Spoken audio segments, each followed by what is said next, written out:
Hey buddy, it's Mike here. Today I am excited to talk about the new expansion for Diablo 4, Lord of Hatred.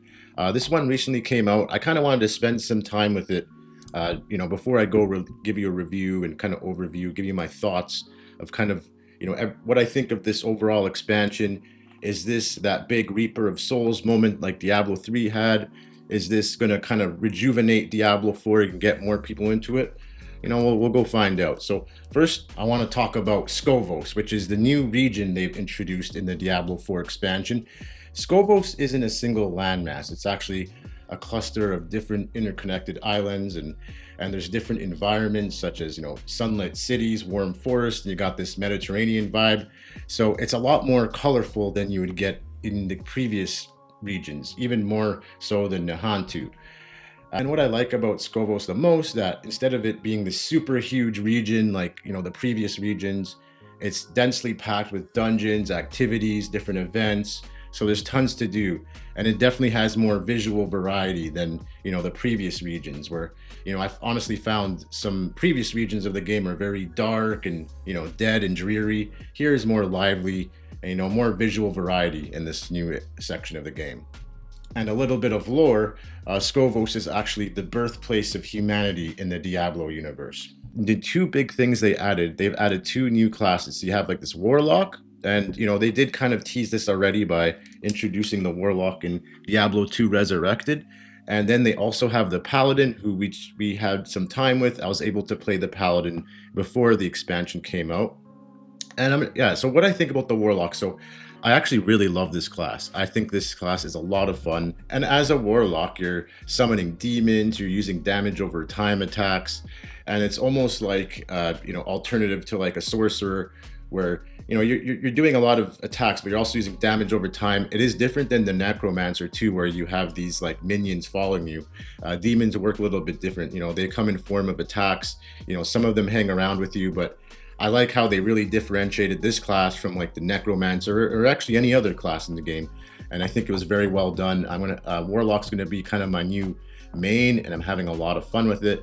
And as you know, there's also the Paladin, right? That's your survivability class. It's going to take a lot of damage. You got your hammered in. And I was playing this mostly before the expansion came out as a Paladin. I pretty much got him up to close to Paragon 300, and then I called it quits. I haven't tried the Paladin with the new kind of skill tree system, and I'm going to get into that now. So they reworked how all the skills work. So for example, before the skill tree would have different like passive effects, and now it's a much more focused skill tree, which focuses on skills you use rather than adding like different stats to your character. So you won't have like plus 500 armor, for example, as one of your nodes. It's going to be more enhancing your skills and then changing the skills to suit your character build. And I really like this. I feel like this is going to be a lot more versatile in the types of builds you're going to get, and you're going to get a lot less of hopefully of those meta builds and more creative. It's a lot more about gear. So I think these two classes are awesome. The Paladin looks great, and the whole thing about being a Paladin is staying in Arbiter form, and I like using the hammer build, so having those hammers swing around you. And my Paladin, I remember when I was using it before the expansion, was an absolute tank, just tanking tons of damage. And I imagine, even with the new skill tree, the Paladin's going to be very similar. I look forward to trying it out, whenever I get sick of my Warlock, which doesn't seem to be anytime soon. Now, an absolute massive change as well, aside from these two classes, they change how you kind of go through the end game. So before you would kind of do whatever you'd want or whatever's most efficient. Now they actually introduced two new things. So they've actually added skill trees for each event you do. So for example, for Tree of Whispers, you have a whole skill tree. For Nightmare Dungeons, you have a whole skill tree. Helltide, the Undercity, Lair Bosses, Infernal Hordes, the Pit, you have its own separate skill tree. So this encourages you to kind of do the different game modes rather than doing the same thing, the same thing that gives you the most XP. This kind of forces you to diversify your gameplay, try different game modes, varied gameplay, so you're not doing the same thing over and over. And I think this is what really burned out a lot of people from the original Diablo 4. And on top of that, they have this new thing called War Plans.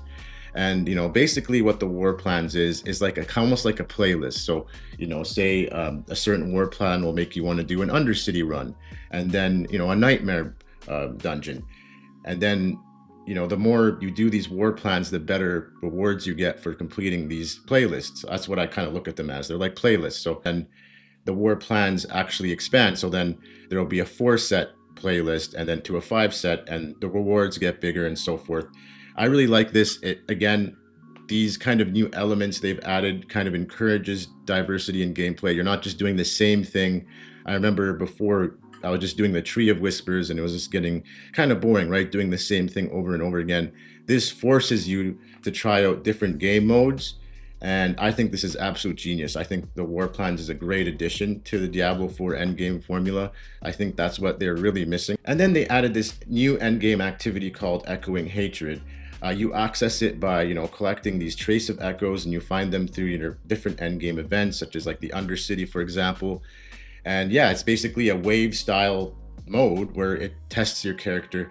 Unlike the Infernal Hordes, it's much more difficult. And to sum it up, Echoing Hatred's the best way to kind of test your build and get that top tier loot in the game. And I feel like they've improved how loot works. I was complaining about that a bit in my previous video with Diablo 4, but just getting, thousands of these legendary items, and, it's great to salvage them, but it's less exciting, right? Now they kind of brought back that excitement back. Of course, there's a little bit less drop. It's a little bit more rewarding and meaningful when you do get those, those legendary drops, because, they have better bonuses. And again, like I said, this is gear is also a big part of your build. It's probably bigger than ever. So you have that as well. And another highly requested feature has made its way into this new expansion, or even if you don't have the expansion, this is in the base game of Diablo 4. They have the loot filters. So this is a fully customizable system, so you can hide useless gear and kind of highlight that desired gear that you're looking for. And I think this is awesome. I'm really happy they had it in Diablo 4 Resurrected, and now they have it here. And this will really help us, pinpoint that gear that we're looking for. They've also added the Heraldric Cube, which can be used to kind of combine items, upgrade your gear, and convert your materials. And this kind of, helps reduce the reliance on RNG. And this encourages you to experiment, right? And it creates that deeper depth in the crafting loop. And then they've also added talismans or charms without, overcomplicating it. It's just an extension to your gear. So you have more gear slots, and you have set talismans that have different bonuses depending on the set you have. And for those looking for a break from slaying demons, they've actually added fishing to the game. So, you can find unique, rare fish. I haven't fished as much as I'd like, but it is a cool gameplay element they've added. And yeah, of course, any other additions is they expanded the level cap to 70, and they've also expanded the torment level to torment 12. Yeah, so again, I really like this expansion. They've added so many new layers of gameplay.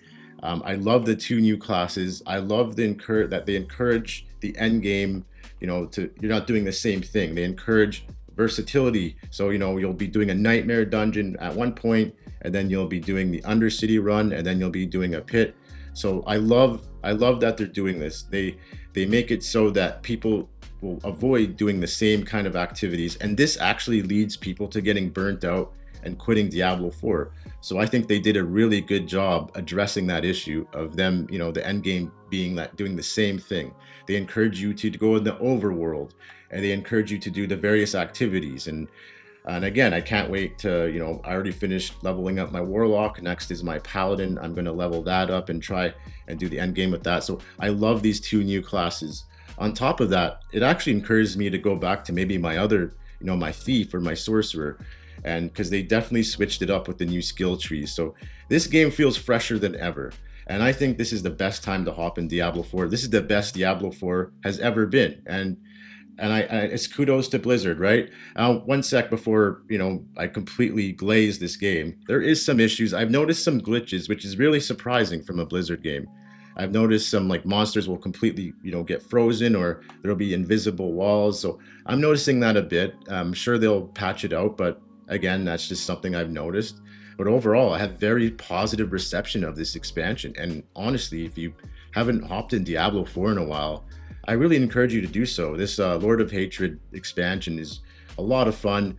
I didn't really get too into the story or anything, and again, the reason why is for me these type of games isn't the story, and I know that's different for other players. Again, I'm more into the end game and building my character.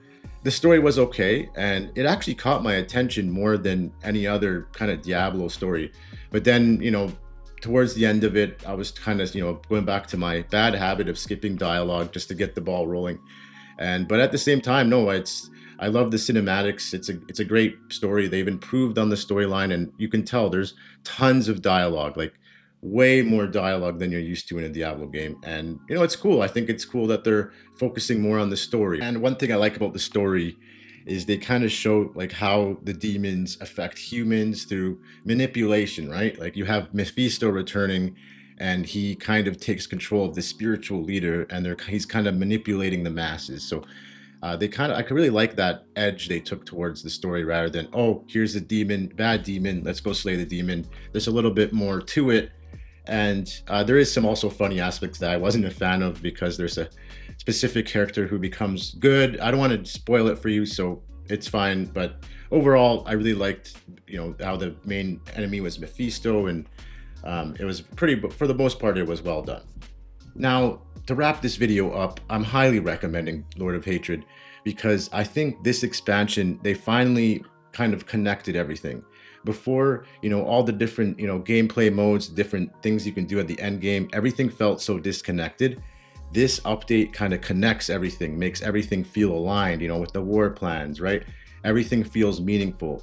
And this is the best state Diablo 4 has ever been in. So again, if you haven't played Diablo 4 even in like a year or so, it's the best time to hop back in, and I'm highly recommending this one.